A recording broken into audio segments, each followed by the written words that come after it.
Alhamdulillah, wassalatu wassalam ala rasulillah wa ala alihi wa sahbihi wa barak wa sallam. Assalamu alaikum wa rahmatullah. So just again, we're going to be looking at Surah Al-Shu'ara, which is the 26th chapter of the Quran, the 214th verse. So for those who weren't here last week, or for those who don't know what you're sitting in right now, we've been talking about the Meccan period of the prophetic biography, the Seerah of the Prophet Muhammad sallallahu alaihi wasallam, and we've been going through it for a bit of time. We're now at a point where revelation has come, and the Prophet has spent about 3 years engaged in a private propagation of Islam, that his immediate family members were from amongst the first. Khatija radiallahu ta'ala anha, Khatija bint Khuwaylid, the Prophet's wife, Ali ibn Abi Talib radiallahu an, the Prophet's cousin, Zayd ibn Haritha radiallahu an, who was so close to the Prophet. On one occasion he was known as Zayd ibn Muhammad, the only Sahaba of the Prophet to be mentioned by name in the Quran. And then Abu Bakr as-Siddiq radiallahu an, the close friend of the Prophet of God. These were the first four. Waraq ibn Nawfal, Khadija's cousin, was also there in the onset, but doesn't get quite often discussed. And then there was a engagement of people that we saw that in the dozens they were coming in those first few years. There's no confrontation or any public call to propagation, right? If you remember where we ended last time, we said that in these first 3 years, they're getting now acquainted with each other, their relationship to faith, theology, what does it mean to be one who submits to God, like one God and one God alone, practicing the fundamental rituals that they've been given now in a voluntary capacity. Then in that early period, when they had wudu and salah, that ritual prayer, like what we just prayed for the Isha prayer, it was all done in 2 rak'ahs, like 2 cycles of prayer, before things became more legislated later on. And so now we're at a point where, as the Quran continues to be revealed, there becomes calls to more further propagation. And so this verse of Surah Al-Shu'ara is one of those verses that come to the Prophet ﷺ to give him an indication that it's time to now start calling people more broadly. Can somebody read this verse in the Arabic and the English? People have it in front of you.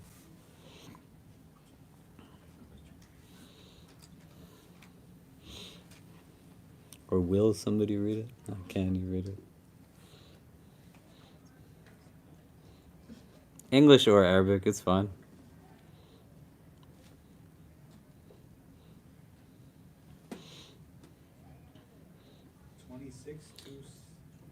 Surah Al-Shu'ara 26, verse 214.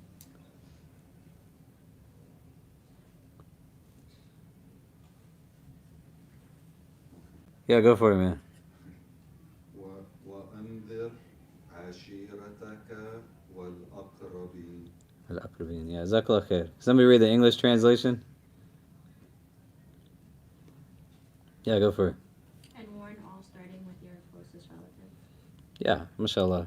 So, here the word ashiratak is not just relations, right? Because the Prophet's already got his close family members. They became Muslim from day one, right? Khatija radiallahu ta'ala anha, Ali ibn Abi Talib, like, they're Muslim. So here, the language nuance more is kind of now talking about extended families, but still within this kind of proximity of relation. And so you want to have an insight here on strategy that's being implemented, as well as a consideration for how this society sociologically is structured. It's a deeply tribal-based society. The Prophet is from the tribe Quraysh, and he's from the clan of the Banu Hashim, right? So you're already seeing kind of like categories and then subcategories. And here there's going to be a direct command. The verse comes and it's saying, now you're going to go and give this invitation, this warning to your extended relatives. The early companions now range from individuals who were in elite backgrounds to individuals that came predominantly from lower classes of society. When the Prophet gets this verse, this is now after a phase where they've been pretty good at not having any challenges. If you are a convert to Islam, or you've ever met a convert to Islam, and you can imagine the challenge that comes for many converts, generalization I'm comfortable making, in having to now outwardly express Islam and adapt to it in a lifestyle change, but then also you got to tell your family you're Muslim. It's not the easiest thing, right? May Allah grant ease to our sisters and brothers who convert to this religion and make us better supporters of them. The Prophet already has had this conversation with Waraqah, right? If you remember, this is why you want to keep things connected. Waraqah, who is Khadija's cousin, who tells the Prophet, this is Namus al-Akbar, right? In relation to the angel Gabriel, that he came to the prophets that came before you. And he ends that entire conversation by saying, your people are going to throw you out. You know? It's remarkable. The Prophet of God, being who he is, sallam, that he continues to do things despite knowing what people will do to him. You have hadith in Sunni and Shi'i traditions, but also in Sunni traditions, where the Prophet is playing with his grandson years later. He loves his grandchildren. He's playing with his grandson, and the angel Jibreel comes and says to the Prophet, your people will kill this child of yours.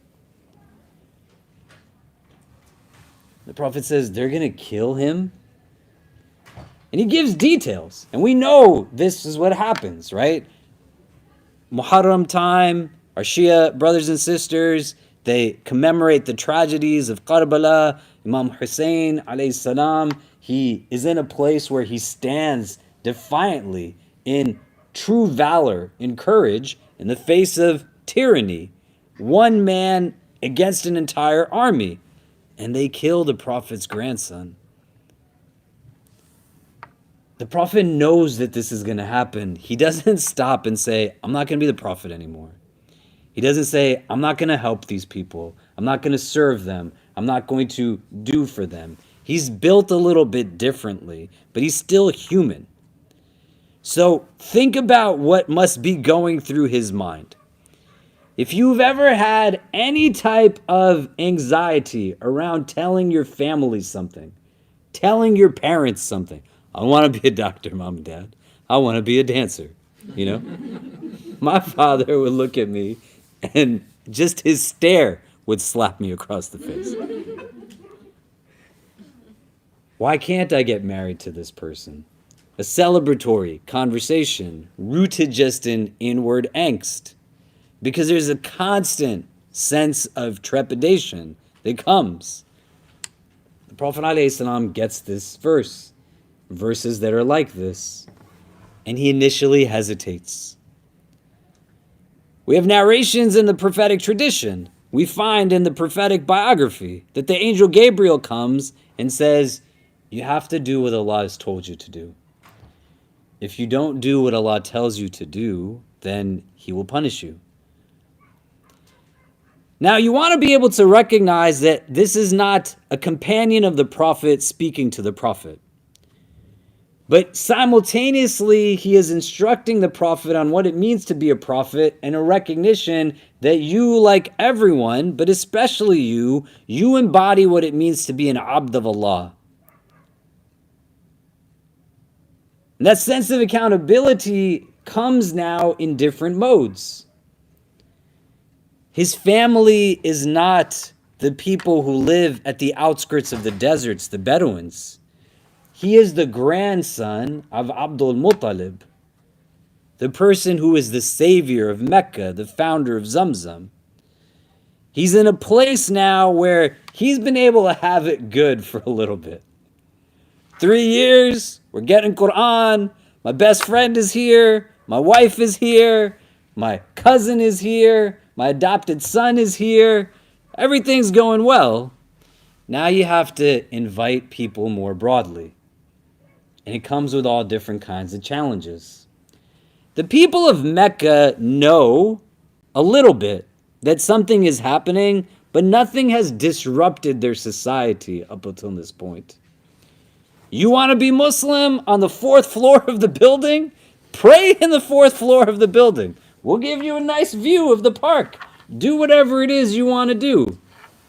You're going to start protesting certain realities. That's where you might ruffle feathers.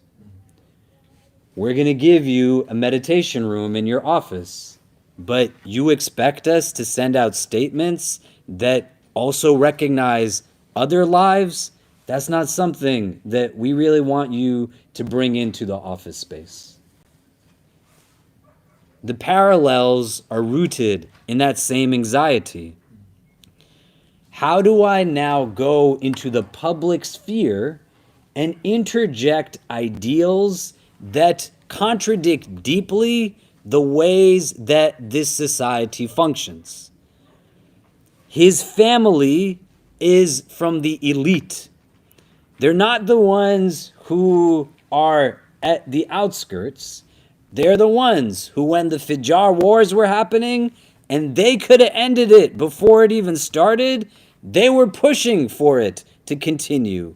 Because, just like here, it's usually poor people that are at the front lines of battles. The rich ones are the ones deciding who gets to live and who does not. The Prophet has all of these things that he's holding within him. And he's still in a place where he has to move forward and do what it is that God asks him to do. The reinforcing voice of the angel Jibreel is rooted in accountability, but also the development of trust. Allah is not going to ask me to do something beyond my capacity. He's only 3 years into a 23-year journey as a prophet. So this verse comes down, and what he does initially is he tells Ali radiallahu an, his cousin, Ali ibn Abi Talib, that prepare this meal. He tells him to get a animal, a goat, some milk, some other things. It's not a lot of food. And then he invites the men of the Banu Hashim to have a meal with him. They sit down to have the meal. Ali presents this. There's different narrations relevant to it. Some say it's literally just a single plate with food in it. Some say the food that was in it could be eaten just by one person alone, let alone now 40 grown individuals. In a society that functions off of heavily a characteristic that's known as maruah, like manliness, machismo. There's a lot of really beautiful narrations that we can look at that talk about positive masculinity in our tradition, but this is like an aspect that goes into the way this society is structured. These aren't men that are eating little, they're eating a lot. There's a lot of amazing instances in the prophetic tradition that have to deal with blessing and food.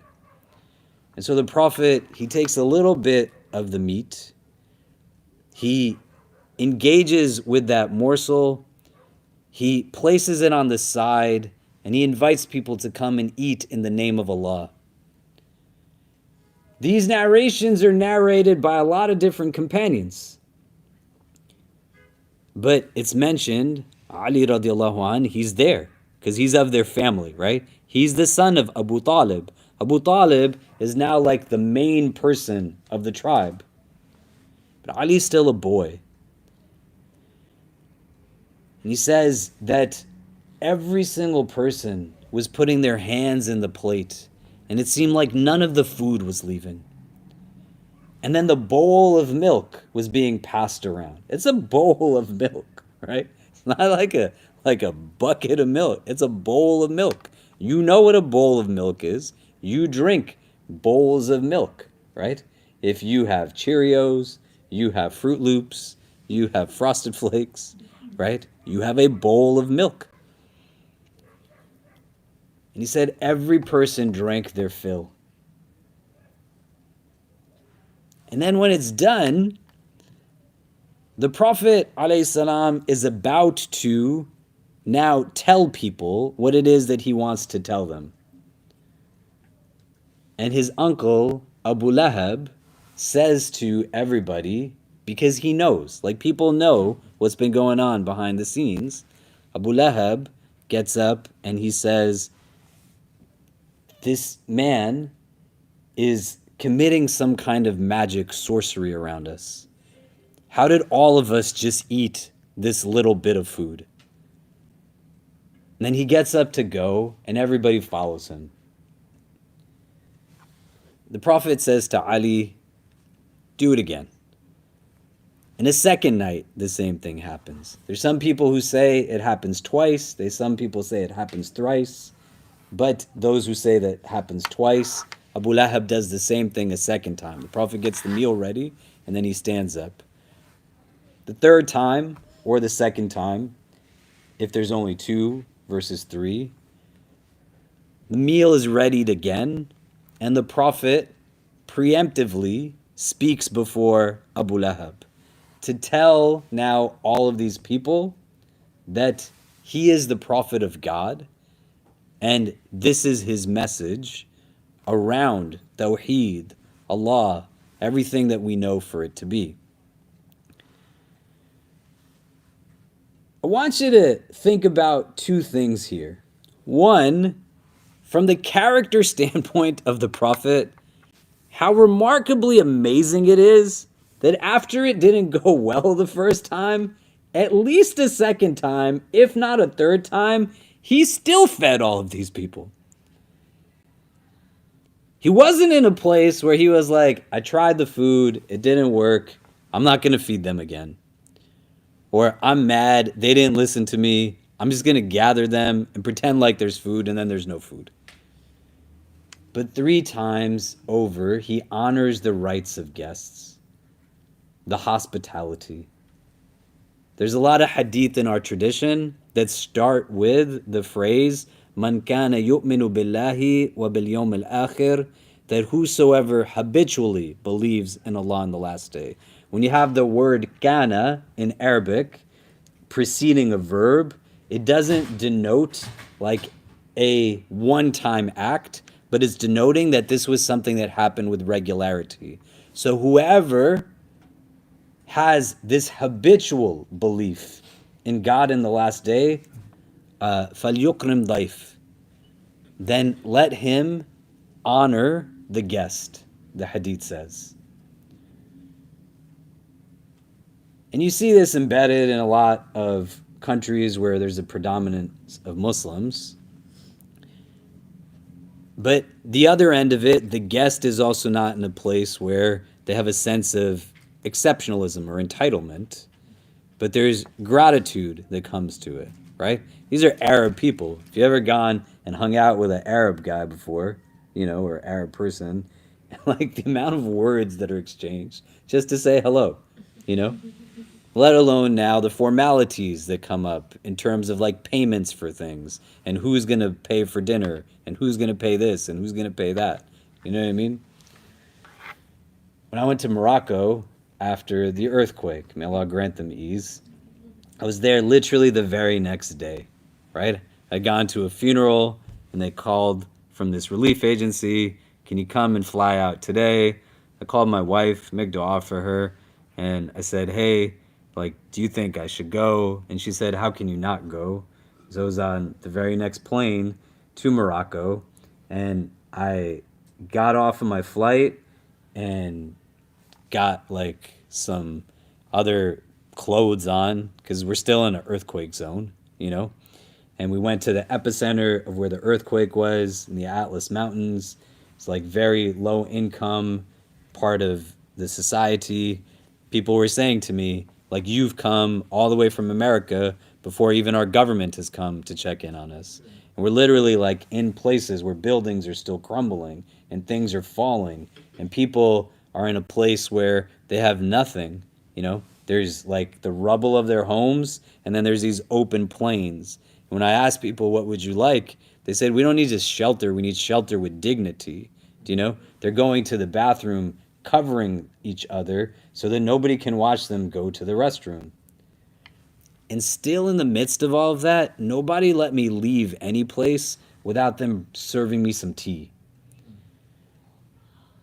They'd say, you can't leave without having a meal with us. They don't even have any food. So I'm sitting there and I'm like, what are they going to bring? And it's just pieces of bread that they have left, but still with this sense of honoring the rights of the guests. It's a servant-based model of leadership in our tradition. We don't have a model that is the CEO that benefits at the expense of the employees and that they work for him, but in our tradition, the leader works for the ones that they serve. They want to clean up. They want to be the last one to eat. They want to serve the food. And there's ajr, there's barakah in this, but it also gives an indication as to what's happening here. So the Prophet ﷺ, he still is exemplifying good character, right? Imagine if we invited, think about it. Think about a scenario, where you have a friend. Maybe it's not you, not to make anyone feel uncomfortable, but think you have a friend who wants to get married to someone, and you're parts of cultures where families have to come together. And the family comes into your house to be able to ask for a hand in marriage, etc. And one of the people stands up and is like, no way, and I walk out. And then the very next day, you invite them back over and feed them again. And again, they're like, la, and then they leave. And then a third time you invite them and feed them again? That's who the Prophet of God was. He still had this sense of etiquette. He treats people a certain way, not because of just who they are, but because of who he is, alayhi salam. And now he's in this place where he has done what it is that the divine has told him to do. The first people he shares this with are the Banu Hashim, his clan. I want you to just turn to the persons next to you so we can get talking a little bit. Why do you think this is the next group that the Prophet is told to engage? That when a command comes down, he could have had a verse that came to him that said, go talk to all of the people who are poor. Go and speak to the people who are in Medina. Talk to the people of Taif first. Speak to the Bedouins. Speak to the people of, like it could have been anything. But the verse is very clear that you have to go and warn now your extended family members.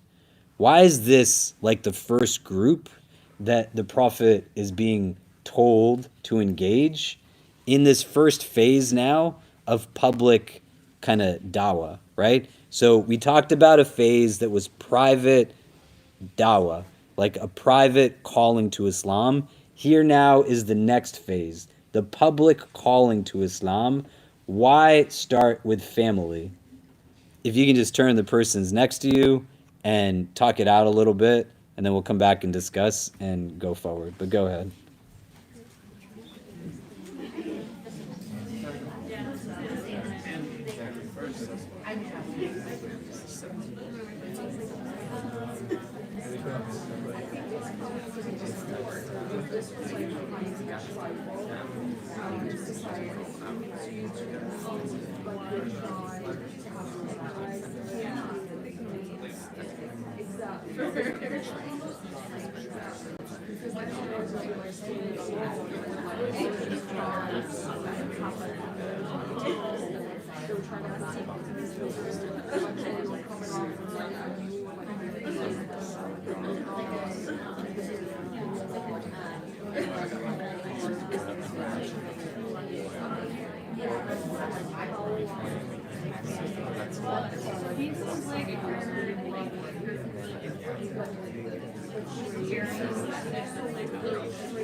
Yeah, probably like around 8:15, 8:30.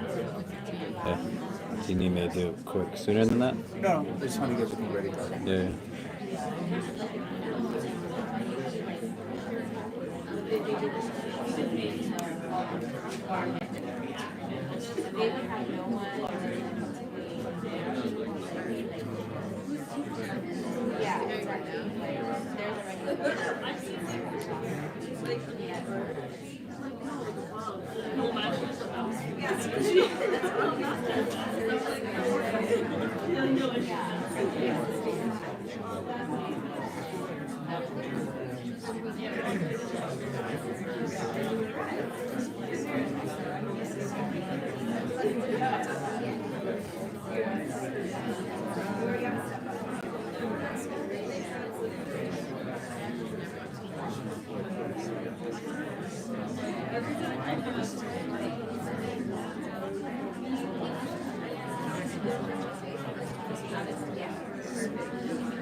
Okay, so why do we think this first call is to just near kith and kin, right? To close relatives, these family members. What do we talk about?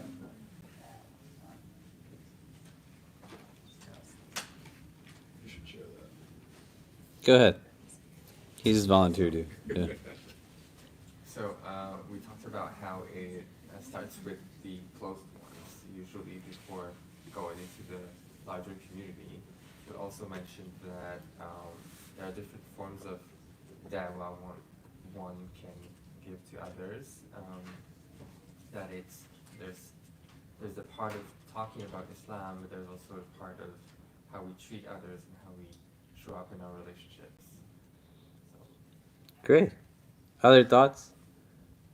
I think like jumping off what you're saying at the beginning, where it's like, it feels like in Islam, like you have rights on people that are closest to you. So you have like, you know, when you're giving zakat or like, you know, sacrificing animal for Eid, like you're supposed to like provide for your immediate family and then your neighbors and then your community and then keep going out, like these kind circles.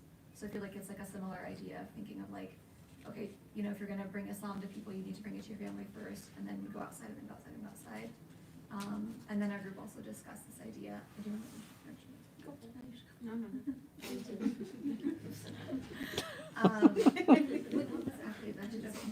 Oh, we talked about rejection therapy a little bit. Oh, yeah. Yeah, where it's like if you're gonna face rejection from the people that are closest to you, that's usually the hardest rejection to face. And so Allah subhanahu wa ta'ala is like asking him to basically get over that rejection you're gonna constantly face, and you're gonna have to like have to have these like face to faces with people who you love and who you know, they know your character but they're still not believing you, or they might have trouble believing you. And then so when you go out and talk to you know, the community or strangers, you've kind of built a tougher skin to face that rejection or pushback or criticism.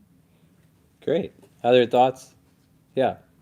We talked about how it was like a tribal society, so for the most part you need like at least your family to back you up against like all of the other people who are probably gonna like reject the message because of like, you know, their businesses or like their personal interests. Yep. Anything else? You guys can come in. Yeah, go ahead. It was one of the most powerful tribes, and his uncle was one of the most powerful men in Mecca. Yeah, all these things are very real, right? Why do you think food is the medium? Like, why does he keep going back to food thrice over, twice over? Yeah. We were speaking about Islam really connecting with the heart, and food is a very embodied way to get out of theory and get out of intellectualizing and get right to like what it feels like to be nourished by someone who cares for you. Yeah. Other thoughts?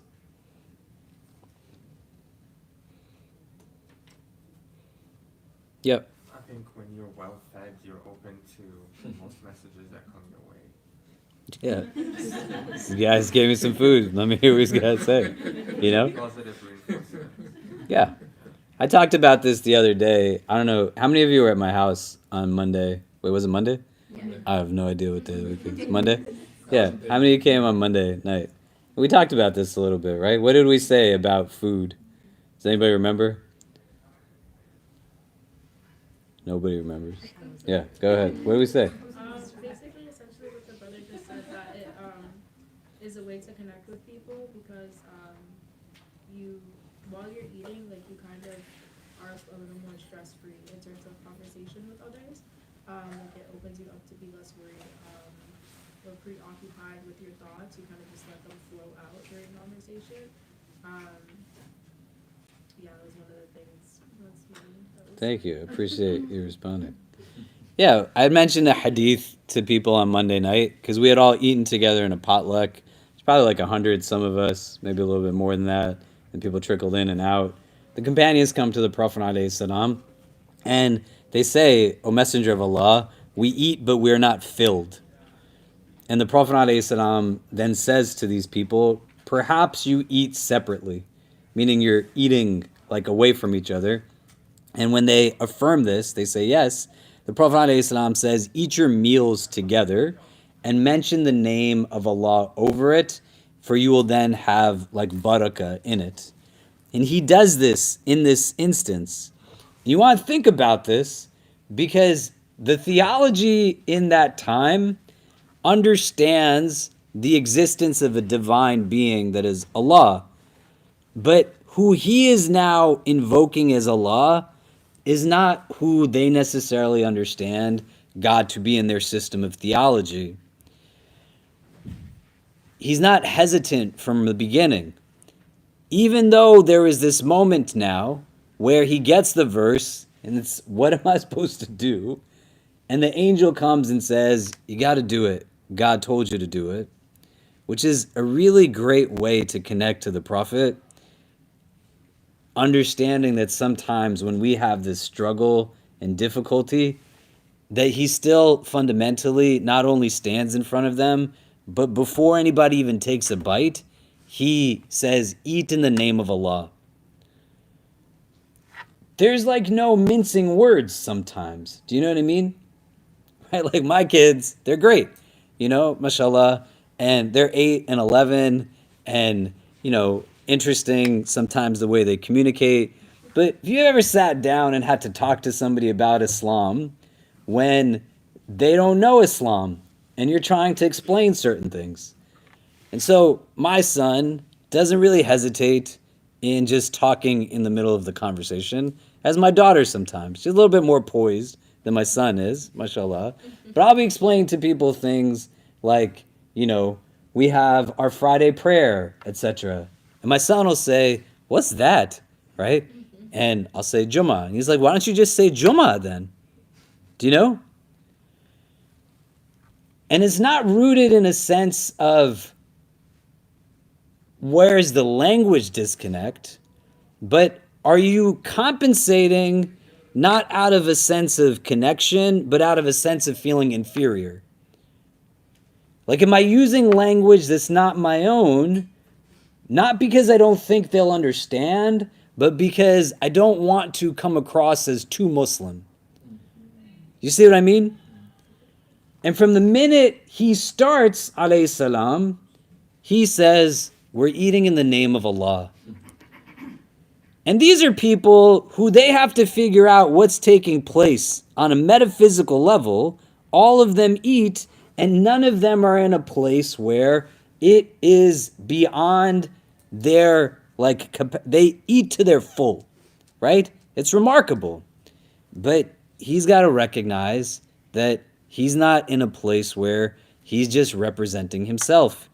He is from the first moment saying, I'm here doing this for the sake of my God. It's not a watered down version. I don't have to seek validation in these ways, but there's reciprocity that Allah is always with you to begin with. So what distances you from the divine is not the divine, but when you now have to start to feel as if you are lesser because you are a worshiper of the divine. Does this make sense?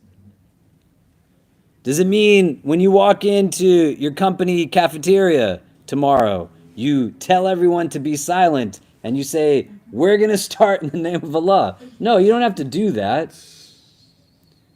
But at the same time, you want to try to aspire to get to a place that says, hey, I'm not actually taking a lunch break. I'm going to pray. I don't have to feel that that's abnormal. And this is purposeful. As a product of a supremacist society, you and I, we always have to explain why we do what we do. Every year when Ramadan comes, you're going to have to tell the same people, no man, I can't be eating when the sun is up. Not even water. I'm sorry. It's the same conversation. There's some people, they don't ever have to explain a thing. The way that they do it doesn't need reasons behind it.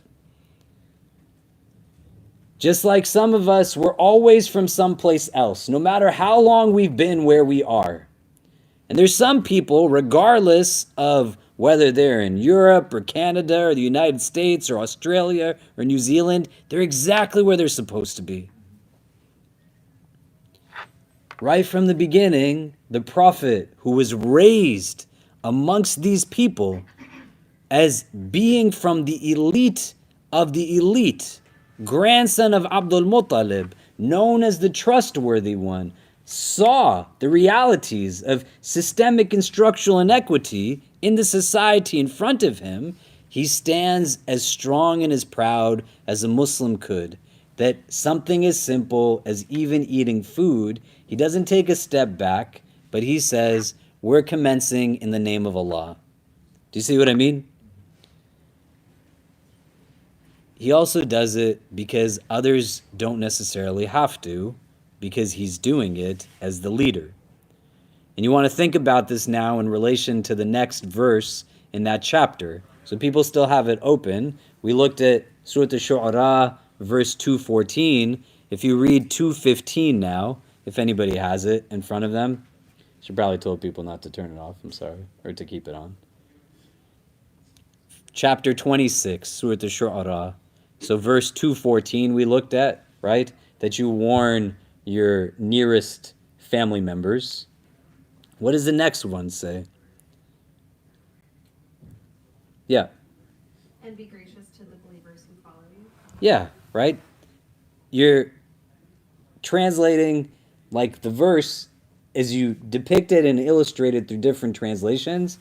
It's saying that you want to like graciously extend yourself. You're lowering a wing with a sense of gentleness, tenderness, compassion to the people who believe and they follow you.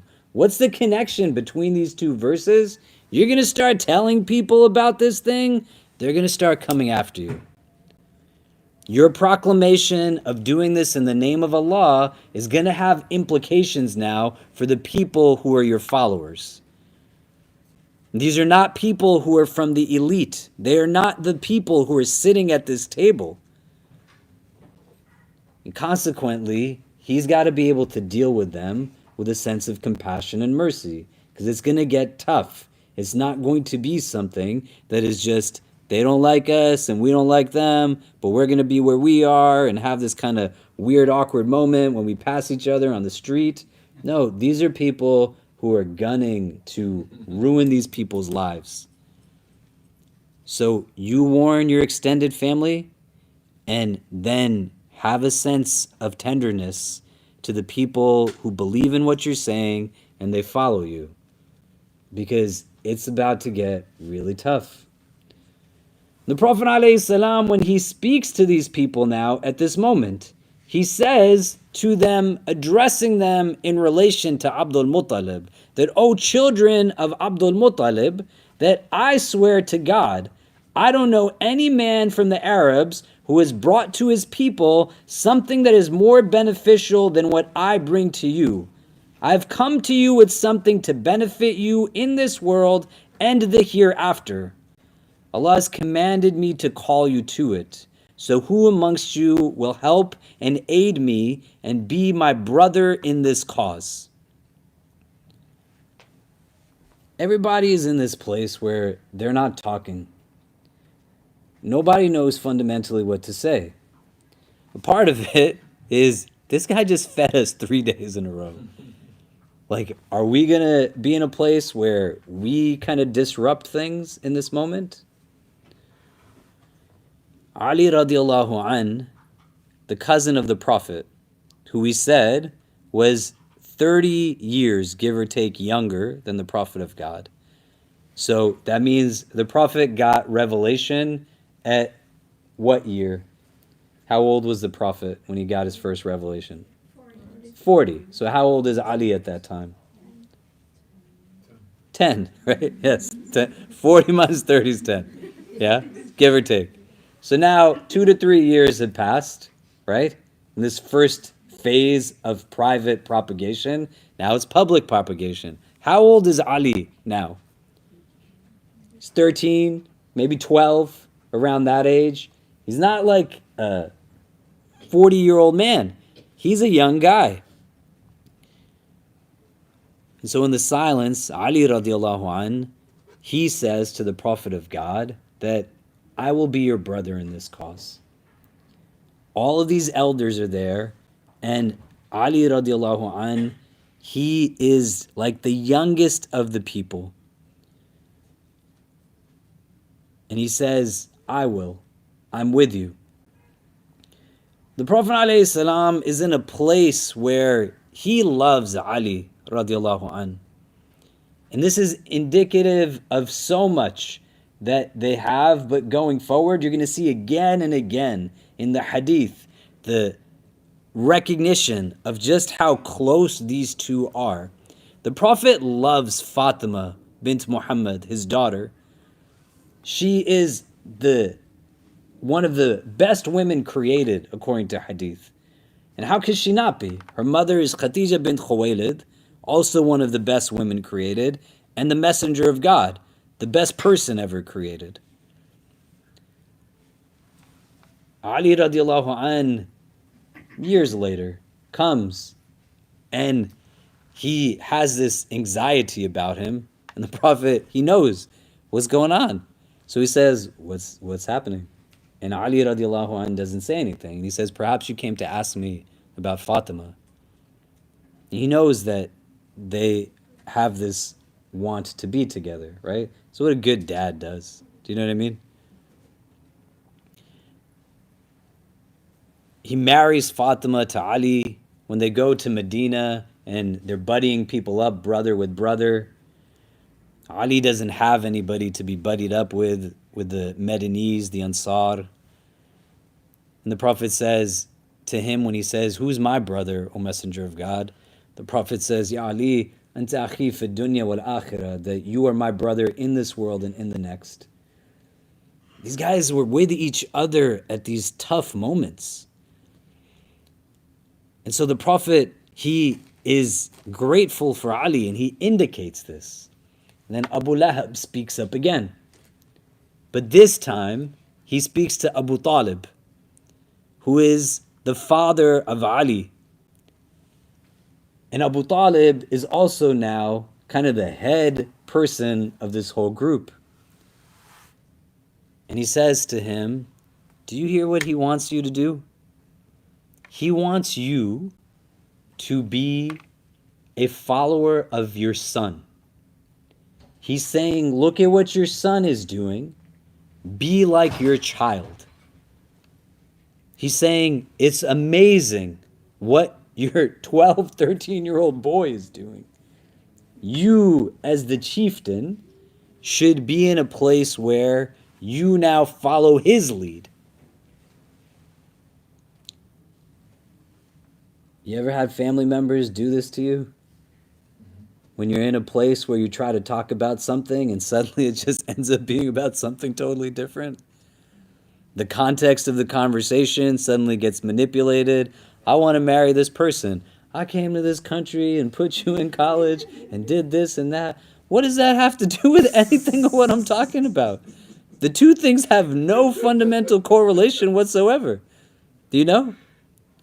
But the circumstance now gets to a place where it's overbearing. And you're going to see how these things go hand in hand. The ability to take societal norms that are fully malleable and will fluctuate, but will keep coming up again and again and again. So what this religion tells us about family is very real. You honor your elders. May Allah make us those who honor our elders. But disagreement is not disobedience. It's not what our religion tells us. If anything, we see a lot of problems with families, even amongst the families of the prophets of God. And when you get to a place now where there's manipulation of religion under more culturally hegemonic attitudes of things, it can put people in a predicament. So Abu Lahab knows exactly what he's doing. And his goal here is not to get the Prophet to be quiet. His goal here is to now influence the other 40 people that are in the room. Are you going to turn your back on the way this society functions? You're going to be the one who is going to upend the way we do things here? And so Abu Lahab moves, just like the first couple of nights, and everybody else moves as well. It brings up another point that we talked about in the Ramadan prep class that we do on Mondays, about why we do what we do. And going into Ramadan, you want to think about this, right?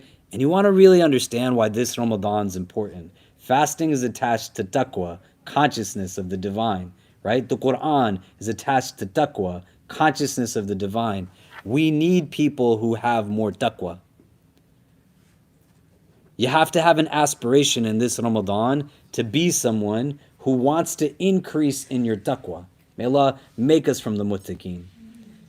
Because the acquisition of knowledge in and of itself, like what does that do for you if it is devoid of an understanding of the presence of the divine when you're seeking to now decide your decisions, choose your choices? There's enough people who walk around on default settings as if they are just running off of habit in their own bubble, not paying attention to anything around them. And so everything here is associated with this. You look at the first command in the Quran, the first imperative that comes from all of humanity. Ya ayyuhan nas, it says, "U'budu rabbakum," that worship your Lord. the one who created you and those who became before you, لَعَلَّكُمْ تَتَّقُونَ, so that perhaps you might have this thing of taqwa. It's just there throughout the text. These people have a herd mentality. They don't know what to do, so they just see somebody do something, I'm going to go do that too. Where is the consciousness and the presence? Strategically, you got to be able to understand, though, that some of these people, they're going to become some of the best Muslims the world has ever seen. It's a slow grind sometimes. You don't know. I have friends who they are devastated when their families fight with them, hate their Islam, they don't want them to be a part of this religion, and they'll come back to me a year or two later and say, I'm so grateful for those arguments because they were the means through which I convinced them to convert to this religion. You don't know. Like, you start putting seeds in people's heads. And so the Prophet is putting things into the hearts and minds of these individuals. But what captivates them and has them move is this herd mentality. So you start to think for yourself, why do I show up to the things that I show up to? Why do I go to eat where I eat and not where I don't go to eat? I dress the way I dress, I don't dress the way that I dress. These are things that influential figures have capacity to do, to inform our behaviors and our decision making. It's not a problem. You just want to make sure that you're being influenced then by the right people. That you're in a place where the person who's captivating your attention and is compelling you to choose your choices is not somebody who lacks ethics, lacks values, is in a place where they're egocentric, or what you are drawn to is merely just the outward manifestation of what is, again, influenced by supremacist ideals of what beauty really is, or success really is, or fame really is. So all these people, as they're sitting kind of silent the way that you all are silent, their silence is disrupted by a person who brings negativity, and when they don't know what to do, they just follow that person. Do you get what I mean? The Prophet now is in a place where there's... Yeah, go ahead. So did he come back those other times as well and leave? Yeah, you know, it's crazy, right? Think about this. Abu Lahab stands up and says, he did magic on us. But then he came back to eat again. Right? Like, sometimes when you're sitting and you just get into people's heads, you know? And you think about, like, what comes out in verbalized expressions has nothing that coincides with actual behaviors and demeanors. You know, this is a verse in the Quran. لِمَا تَقُولُ مَا لَا تَفْعَلُونَ. Why do you say that which you do not do? You know what I mean? So he is the one disrupting, saying that this is like, you know, sorcery. But then he came and he ate it again the second day. And then he came back again on the third day. He had to be there in order to say these things. Do you know what I mean? Right? This is why you want to aspire to be a person of consciousness.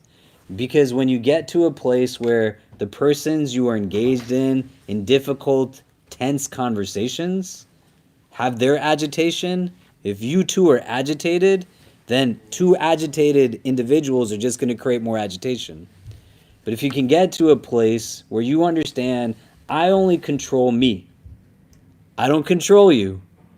So if this is going to be tough, I got to bring the best version of myself. Imagine, when the Prophet is prepped for this, he's had 3 years of ease with his friends and close companions who converted initially. He's replenished for 3 years. The Prophet of God, who is strong enough to take revelation, something the mountains couldn't even do. He takes 3 years to get ready for the difficulty of family. You have to take time to deal with sometimes the inane nature of your relatives. And if you go in with no rest and no self-care, you're going to get beat down every single time. So you want to be in a place that says, I control me. What is it that's going to help me to maintain that control in that difficult conversation? Do you get what I'm saying? Does that make sense? Let me do this. Let's take a pause for a second, and then we'll go to the second incident that we're going to talk about that many of us know. The Prophet stands on the mountain of Safa and then calls people, right? Do you know if there was an army behind me waiting to attack you? What would, that incident, we'll read that. But what are you taking away so far from some of what we're talking? What are them things we can pull from this set of nights where the Prophet is inviting people now of his family to Islam? If you just talk to the people around you for a bit, and then we'll come back and discuss and then move forward. And then if people can stick around when we wrap up, because the brother is going to take a shahada tonight, inshallah. So we want to just try to be a part of that. So we'll do that at the end. But go ahead. You just talk about what you're taking away or some lessons or insights that are coming up for you from this conversation so far, and then we'll come back and discuss. We'll go for it.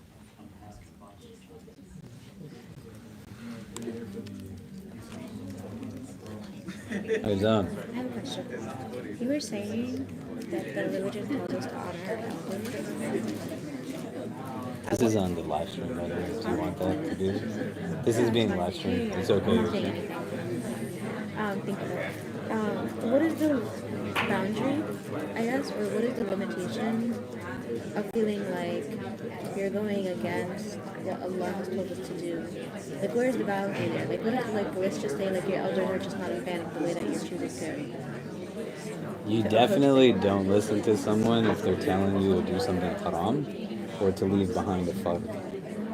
Like, that's just right off the bat. Like, I tell my kids all the time, like, you gotta listen to your mom, listen to me, but listen to her more. Unless we're telling you to do something haram, we're keeping you from doing something fard.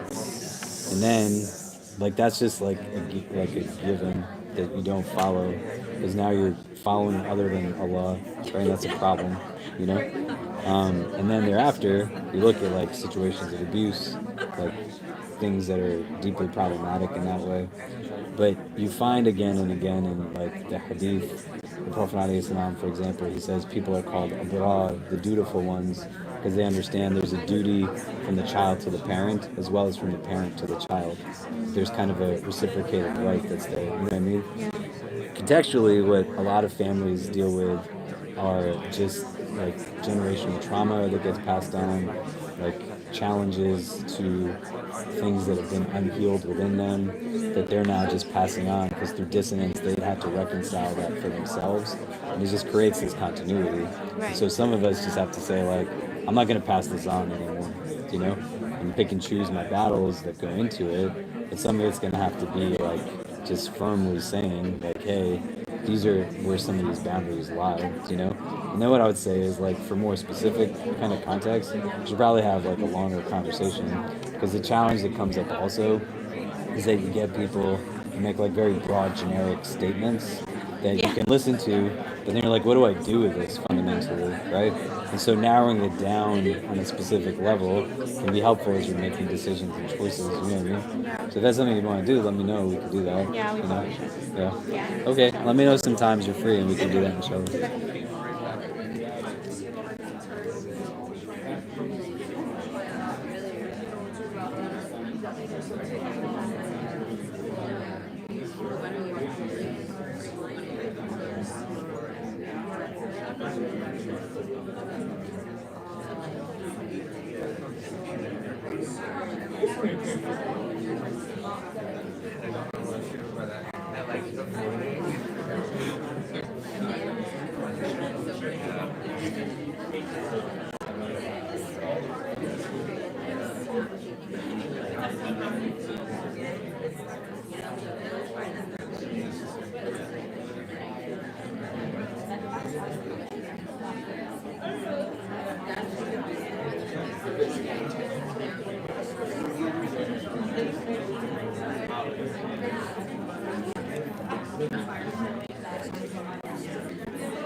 Okay, so what are some of the things that we're taking away or coming up from this part of this?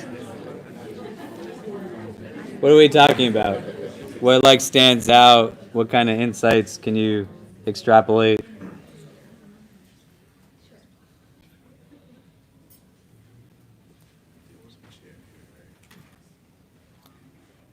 What do we discuss?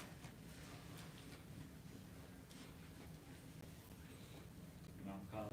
Yeah, go for it. I actually saw my mom on Tuesday, so I was actually thinking about my mom, an old Indian woman that she would probably say if she was sitting here, like in Urdu, like jab free khana mil raha hai sab aa jayenge. Means like as long as there's free food, they all come, because she's like an old woman. But it's I said something, it might not be 100% correct, but just the theme that you've been talking about these last couple of months of a lot of these people that the Rasul sallallahu alaihi wasallam is surrounded by are, they're jahil people, like they're worshiping fire, they're burying their daughters alive. So, just like how my mom would say, like as long as you keep giving free food, people will keep coming. It doesn't make a difference what you're saying to them or how prophetic or non-prophetic it is. They're just going to keep coming for free food. With somebody who has true respect, like a true level of respect for someone. Like I gave an example, like I'm at a stage in my life, if I don't respect someone, I'm never going to eat with them.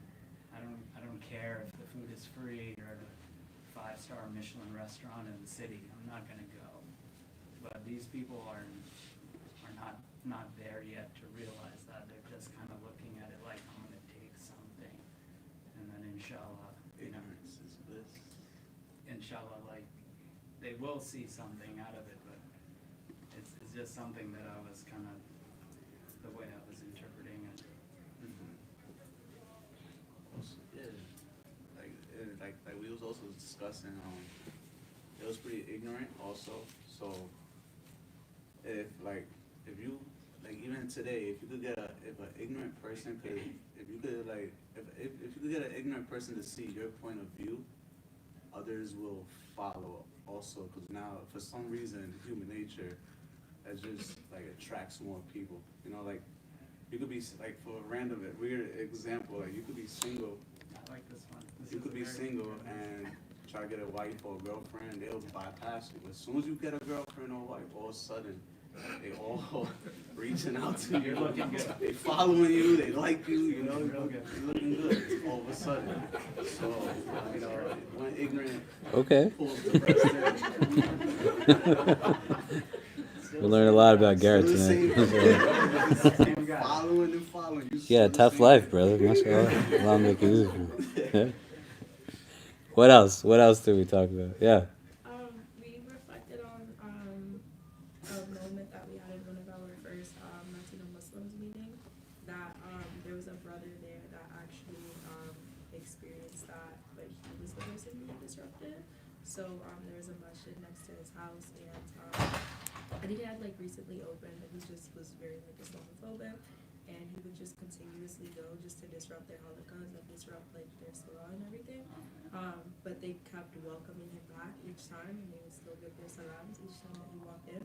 And he eventually converted, even though he went with the purpose of just being disruptive, just because he saw how welcoming they were when he was intentionally being disrespectful. So.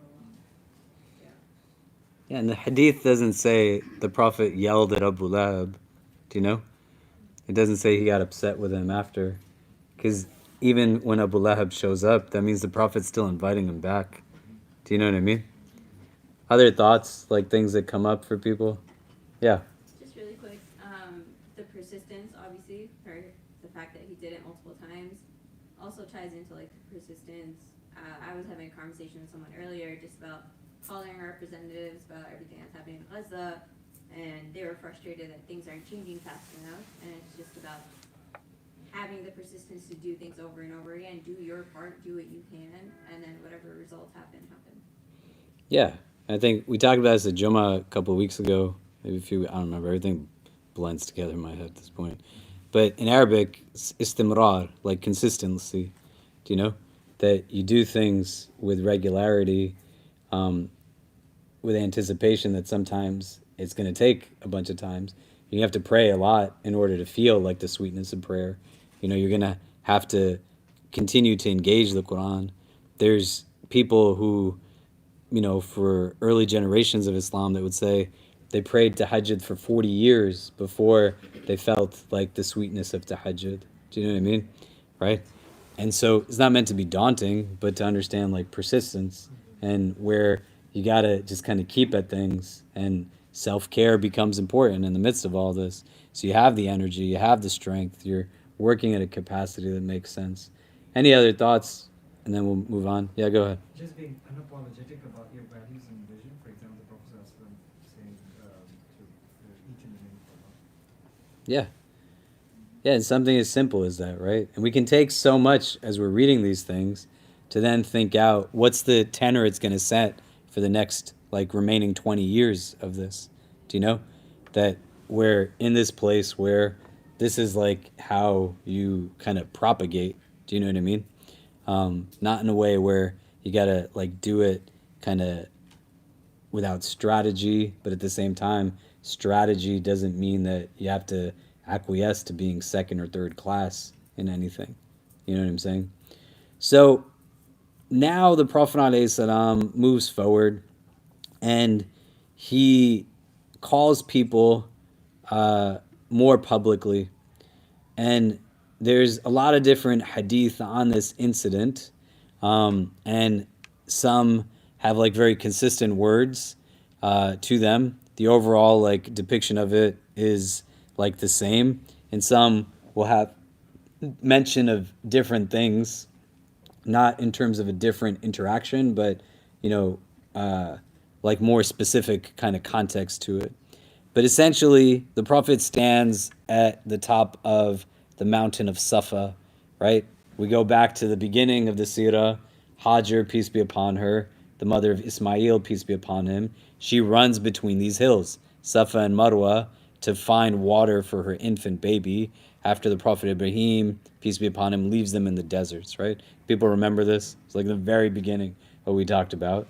And so the Prophet's now at the mountain of Safa, and he ascends the mountain of Safa, and he says to these people that, he starts calling them to him, right?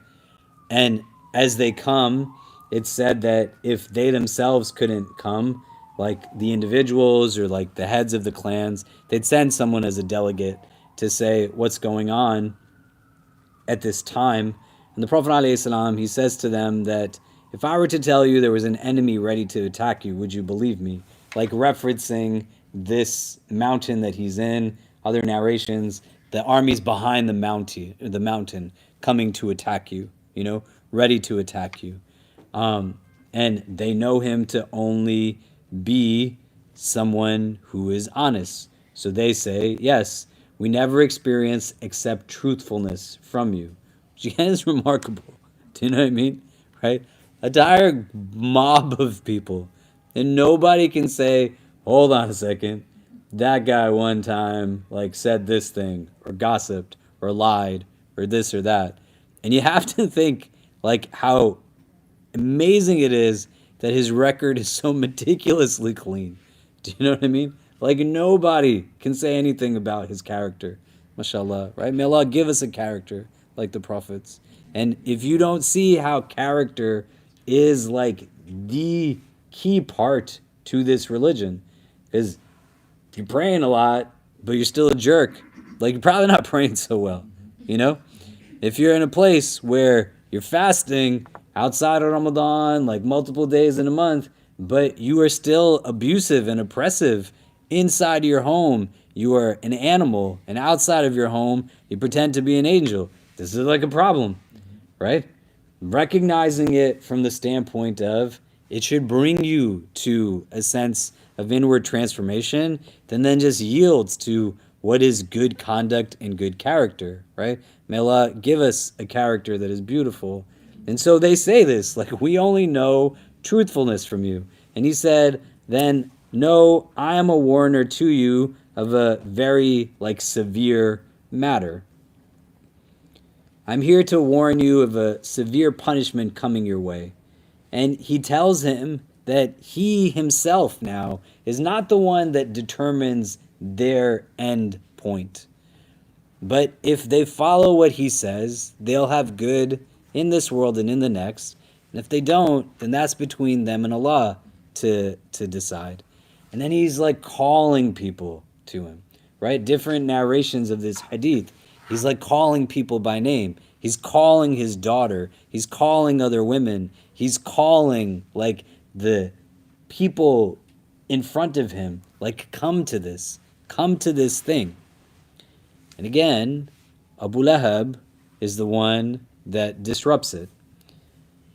And he says to the Prophet ﷺ, Taban laka alihada jama'atana, that may you be perished. This is the reason why you brought us together.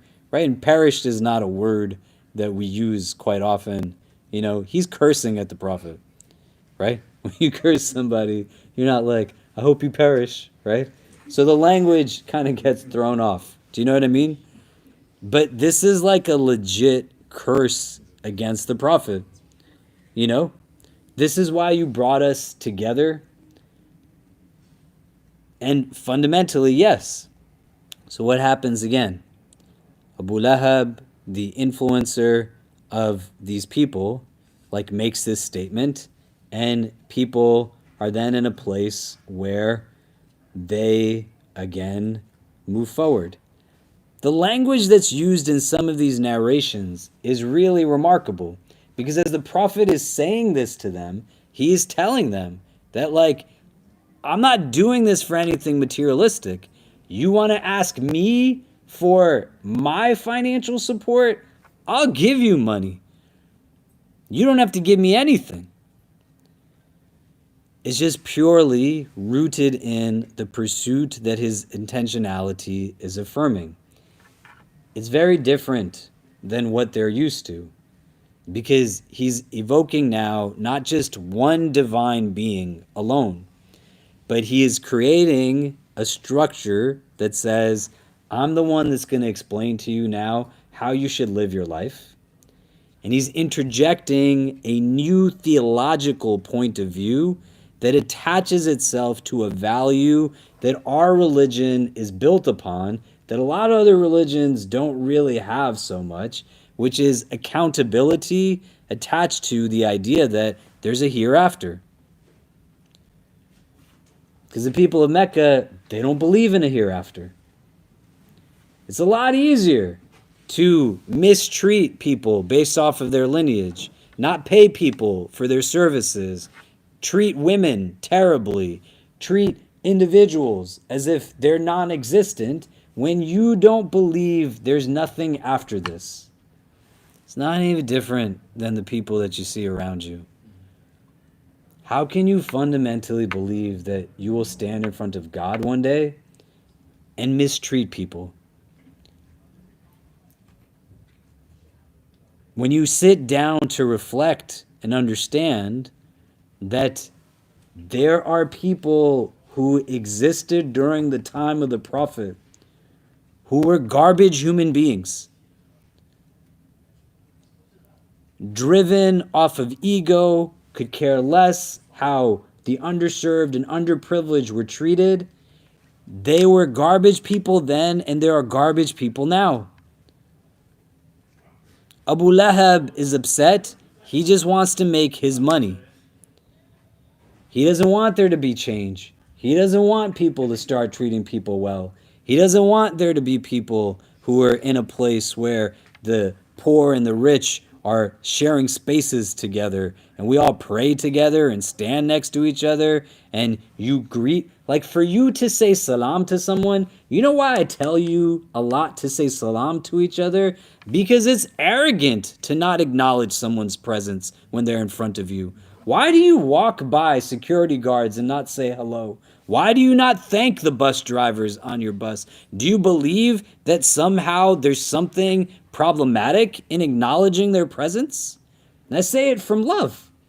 Who are the people that you bless with your greetings versus the people you don't? And it doesn't mean you just start walking up to people random, right? There's a lot of weird people in the world, do you know?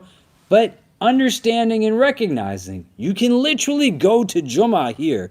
I walk into the elevator and like everybody looks as if it's the most tense thing in the world.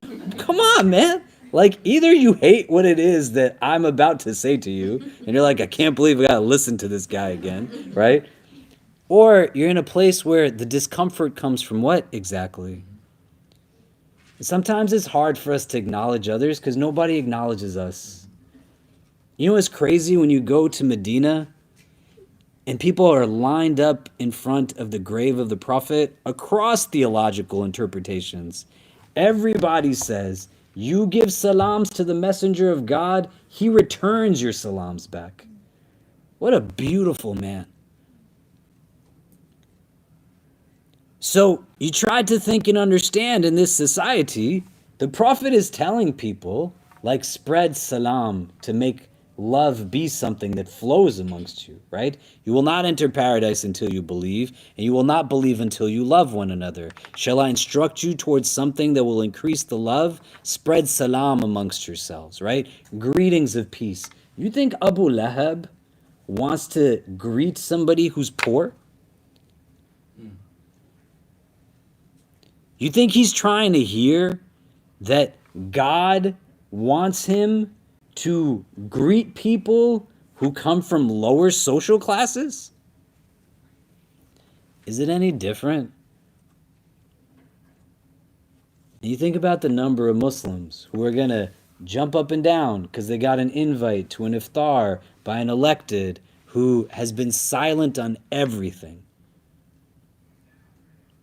You think about people who are going to say, look at me, my success is attached that this guy who was the one that was telling us that we can't talk about things in line with your narrative because of all of these reasons, he came and took a picture and shook his hand with me. I got to meet the CEO. What difference does it make? Why is that where honor stems from? In this religion, honor stems from you being able to be a person who greets wealthy and poor in the same manner. Honor stems from your willingness to honor the rights of people regardless of their race, their class, their ethnicity. Abu Lahab, he's not trying to have any of it. And so as the hadith on these matters, like this instance, kind of conclude, they say, here is now where Surah Al-Lahab gets revealed. It's one of the shorter chapters of the Quran, and you can look it up. Maybe next week we will take a look at it.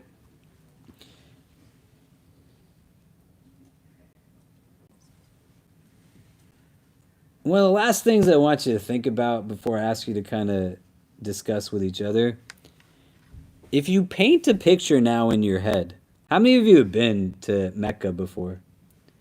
Great. So think about Safa in your head, right? Or just think, what would it look like, these two mountains? You know, you might have seen pictures of the Kaaba before, right? There's these two mountains. Safa is the one closer to the Kaaba. And the Prophet has called all of these people. It's in the daytime, right? And all of this crowd comes to hear him, and then all of the crowd leaves. Nobody stays with him, right? What do you think it feels like in that moment? And then he's got to get up and do it again the next day, and the next day, and for the next 20 years. But in those first moments now, where he brought people over at least twice, if not 3 times for dinner, fed them, and they all still got up and walked away. Ali radiallahu anh, who was already with him to begin with, is the only one that said, I'm with you, O Messenger of God. And now he gets everybody together, right? I'm standing on the minbar, giving the Jummah khutbah on Friday, and all of you decide to walk out. We're like, what is going on? Do you know what I mean? Channel it in a very human sense. He had some successes in those first few years, and immediately the first thing that he's told to do doesn't consequently result in anybody actually listening with that manifestation of like, this is what I need to hear. But he still keeps getting it done. He still keeps moving forward. What if he gave up at that point? Where he said, there's no value to this, I'm not right for it. His farewell khutbah is given to 120,000 companions. There are 2 billion of us in the world right now. These are not small numbers, right? It's remarkable how people make us feel minuscule when there's arguably more of us in the world than any other religion. But recognizing here that our Prophet ﷺ, at his first public call to people, had everybody walk away on him. Do you get what I mean? And trying to understand how that becomes a part of the process for our own engagement with whatever it is that we're taking on in the world. What does he have to be doing that allows for him to get up and do it again the next day and the next day? These are why those earlier verses that we talked about, Ya ayyuhal muzammil, qum al-layla ila qalila, that, O Muzammil, stand in the night, even just for a little bit. If you don't have a sense of wellness and self-care for your physical, emotional, mental, and spiritual sphere, heavy things are going to be that much heavier. If he's standing up to pray at night, then he's probably got a structure to his sleep schedule. Do you?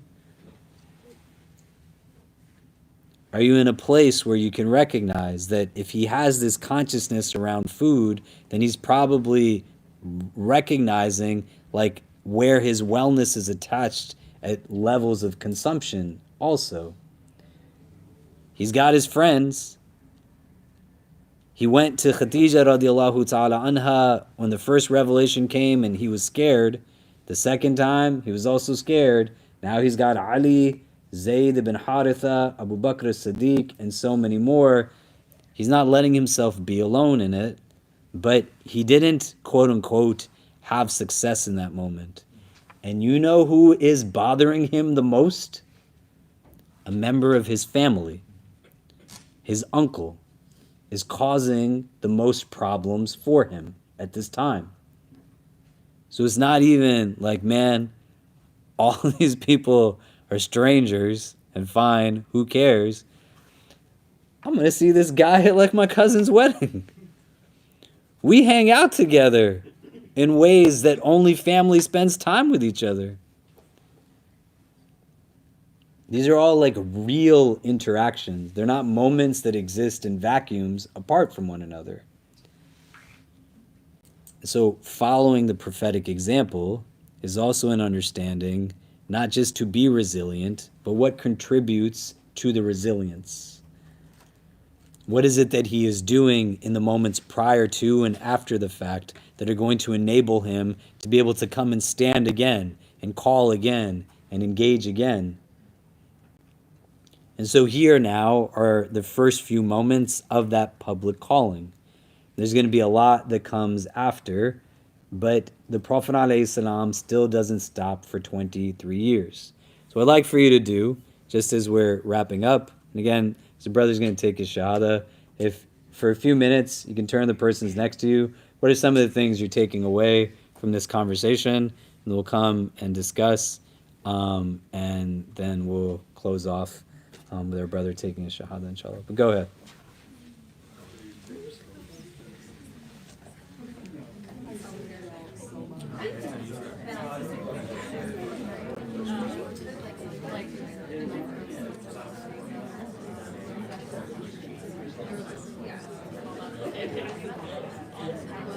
Oh, no, you're fine.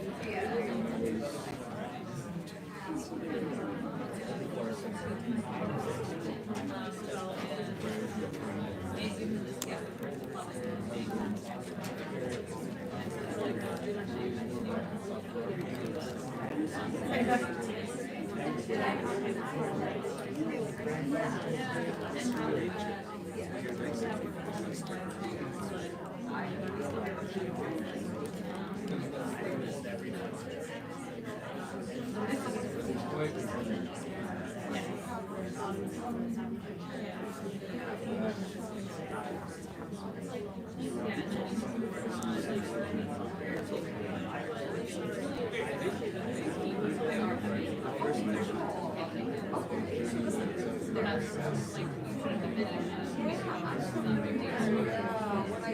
was younger, I used to go to this hospital. That's why my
Okay, so what are some of the things we're taking away from today's conversation?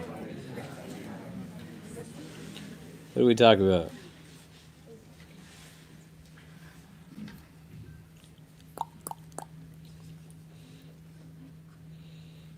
Why is everybody so quiet?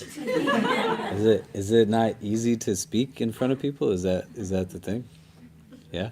We just talked about the prophet who spoke in front of tons of people, who then turned and he still kept doing it, you know? The prophet is like a good communicator, right? And you want to draw on the sunnah from finding your own voice. He doesn't have to speak a lot, but he recognizes that in his speech, other people will benefit. And so much of like what you're holding inside are things that we can benefit from. We can't benefit from the good that you don't do. And if you don't share your insights, we're not going to be able to broaden our perspectives on things. Do you know what I mean? This is not a community that will thrive to its potential if it's just one person in a front-facing format that tells us what they think. Do you know? It doesn't work pedagogically for the kind of things we want to achieve and build, right? So we want to learn from each other and hear from one another so we can also add depth to our relationships in different ways. Go ahead, man. Yeah, so these brothers and I were just reflecting on the beauty of sending salam to others, and we were thinking about what are the factors that prevent us from doing that. So we talked about sometimes like the urban environments and also being afraid of like code switching, things like this as well. Yeah. We spoke about how Rasulullah sallallahu alaihi wasallam, he had the you mentioned the ayah before, a heavy responsibility, like it's very heavy to share the revelation, the words of Allah subhanahu wa ta'ala. Just earlier this afternoon, one brother was mentioning that he had to do a presentation in front of everybody, whatnot, but he didn't get called up. So he was like happy he did not. So he felt like that was something heavy. So just reflecting, you know, everyone has a different profession or major they're studying, and with presentations it may feel heavy or whatnot, but when we look at Nabina alayhi salatu wasalam in that example, Rasulullah sallallahu alaihi wasallam had a bigger and much heavier task. This is for mercy for humanity, right? Between this life and the next life to work for, inshallah. Yeah, exactly. Okay. Yeah, go ahead. We talked a little bit about resilience and each one of us and each person who's connected to God in a way where when a person has a purpose, just like Sallallahu Alaihi Wasallam, have a purpose in what he's doing, and just walking within life with that purpose, there's a big potential that they would face rejection, but the connection with God that's not like anything else in the world, that has no beginning and no finish, and having that, like carrying that all the way like through would get rid of two things, and we just mentioned that, and we thought that it was something that they would avoid the malal and the kalal. Malal meaning boredom, and the kalal is like tiredness of pursuing that purpose, because their connection to God is basically the thing that is just continuous, and when they carry it, it makes things light and just pushes like ease into pursuing purposes within life. And if it's a true purpose and a person within themselves, because like the very first, and that's the thing that I was going to tell you, the very first thing you would want to pass through is the personal rejection, because like before you would get an external rejection, you would want to verify that thing within yourself, and within yourself you're true to yourself.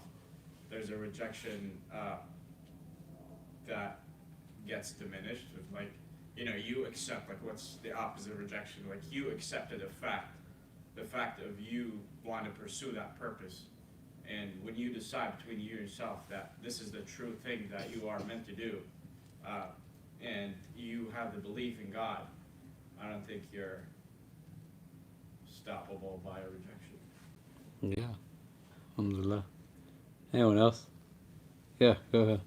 So we reflected on how there is a struggle when it comes to professing the truth of our faith publicly, and how to some of us it might be easy to be outwardly religious. To others, it might be easier to speak about controversial issues publicly. But it all comes at different levels, and that's sometimes at the price of rejection. But as we mentioned, the first profession publicly of our religion was faced with total rejection. Great. Yeah. We were talking about how taking care of yourself is important and going to a support system when you're in a place where you feel like the world has let you down, but knowing who that support system is also important. Like the Prophet ﷺ didn't just go to anybody, but he went to Khadija radiallahu anha, right, and Ali radiallahu anhu, and like people who understood where he's coming from, like the struggle that he went through, people who have lived with him, who have seen him and struggled with him. So not just taking your problems to anybody and like, you know, like exposing yourself in that manner, but to go to people who you trust. And yeah, because I feel like a lot of us do have trouble opening up in general, but knowing who you can go to is also as important as going to someone. Yeah, mashallah. See, didn't people benefit from what everybody said, right? And it adds to our own perspectives when we can hear from people's vantage points. That's what this deen is about. It's about recognizing that you want to be a person that has like deep perspective, and it's not possible for any one of us alone to be able to understand from somebody else's lens of perspective without hearing and learning and understanding from them, right? So when I can start to see things through your eyes, then it's very different, because I might not be exposed to what you're exposed to, and I can't bring what you bring to my reading of things or my experience of things. Do you get what I mean? Does that make sense? Right? It's a tool of shaitan to get you to be scared to read the Quran or read the Hadith. You know? We're in a place where our Prophet stood on a mountain against a hostile group of people and was in a place where he was still speaking Allah's words. And so in this space, you want to lean on your sisters and brothers, because he went through what he went through so we could have a safe space like this. And if not in a place like this, for you to articulate your recitation, to read the translations, to add your insights, where else are you going to go do it? You're going to walk into your classroom tomorrow and be like, let me tell you what this hadith makes me think about. Or are you going to tell your boss tomorrow, like, well, you know, this is what I was thinking about when I was reading the Quran yesterday. No, you're with your brothers and sisters. Deepen your bond on something that is unshakable, right? La ilaha illallah, when that's the basis of the interaction and the relationship, it's going to be something that remains unbroken. You know what I mean? And I can tell you personally, I really benefit from hearing from what each one of you has to say. So I appreciate when we're in a place where we're able to share with one another.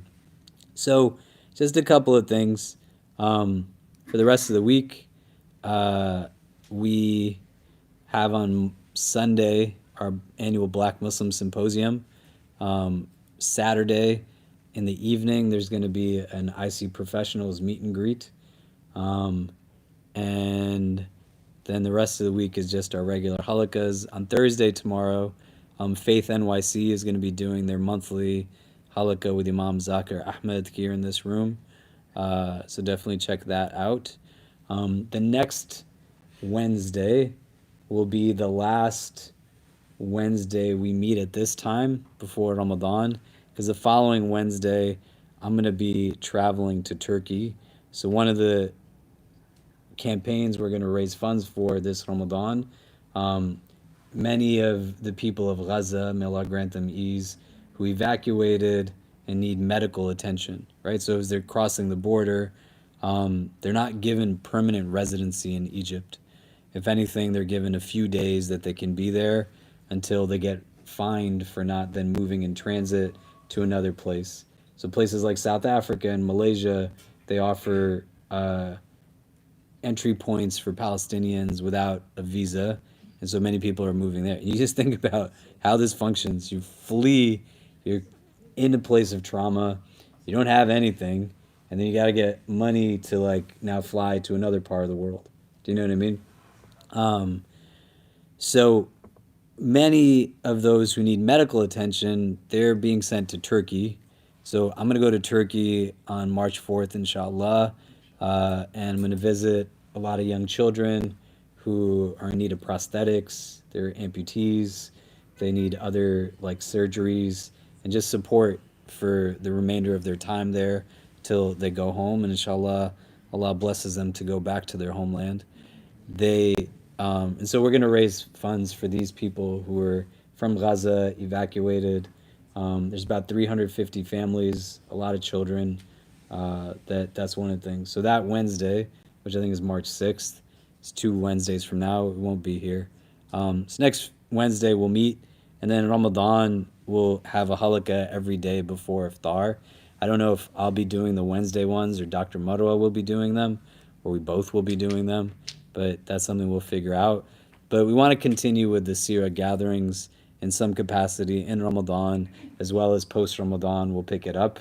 So try to be here next Wednesday. In case it's the last one we do until April, maybe we'll do something nice, have some kind of like meal or sweets or dessert or something like that. If anybody has any nice ideas. One of the things I'd like to do, just as we build this out a little bit more, COVID really messed us up, may Allah make it easy. But we want to get back to a place too where we utilize the opportunity for us to be in community with each other, really in each other's like company and suhbah. For those who came on Monday to my apartment, I feel like that's what every halaqah we do should have a component of, right? After we sit and we engage in discussion, we just be with each other in community, have some tea together, eat something. There's barakah in it. So people have ideas or would like to help with some of that, let me know. That would be great. And what else? Oh yeah, and Ramadan is coming. Inshallah, Allah blesses us to reach it. We need a lot of volunteers to help out with it. I think we already have a couple of hundred people that have signed up. If you've ever been here before, it's a lot of just execution. So if you have time, on any of the days to help with anything, please sign up. It's a lot easier for us if you actually sign up and don't just show up the day of and be like, I'm here, because it's a lot of different moving parts. So the more we can plan in advance, we would appreciate it. Is there anything else anybody wants to announce before we walk our brother Garrett through his shahada, inshallah? Yeah, am I forgetting anything, Khalid? Specifically, no, I think you're right. Okay, so if people want to take a minute just to kind of recenter, we're going to move the camera equipment around a little bit just so we could record for our brother Garrett, and then we'll walk him through the shahada, inshallah.